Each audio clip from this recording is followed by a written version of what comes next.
मला फक्त कंबर जास्त दुखते आणि सकाळी उठल्याच्या नंतर हे पाय दुखतात पाय दुखतात आणि हात तर पूर्ण बंदच पडतो. हात असं चालत. किती दिवस झाले हा त्रास? हाताचे 2 दिवस झाले व्हायला लागलं मला हातात. अच्छा. आणि कमरेचा आणि पाठीचा? कमरेच्या पाठीचं तर बऱ्याच दिवसापासून. किती दिवसापासून? 5-6 वर्ष झाली असतील. मग डॉक्टरकडे गेला त्या? हो गेले होते. काय काय उपचार केले? आता डॉक्टरनी मग बेटर दिला. परत ते काय काय ते लावतात ते नाही का छोटे छोटे असतात ते असतात करंट शॉक. हा ते लावले. फरक नाही पडला? नाही पडला फरक. तेवढं पडतो तेवढं मग परत दुकान. वागता येतं? हा. किती वागता येतं? वागता येतं असं वागतं. मग वाकल्यावर उठता येतं का? असं होते. असं अटकतात. हा. आणि जिना चढायला उतरायला? जिना चालायला नाही काय वाटत. बरं. पण कंटिन्यू एक सारखं सतत दुखत असतं? हा.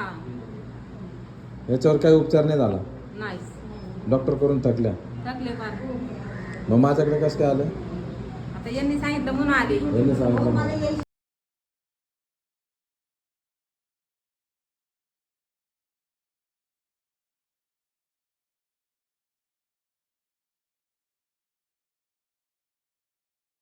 बरं मावशी, तुम्हाला कसं वाटतं आता?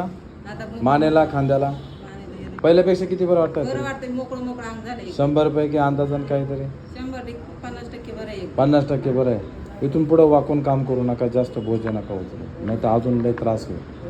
कुठल्याही गोळ्या औषधाची गरज नाही. फक्त काही चुकीच्या सवयी त्या सोडा. ठीक आहे.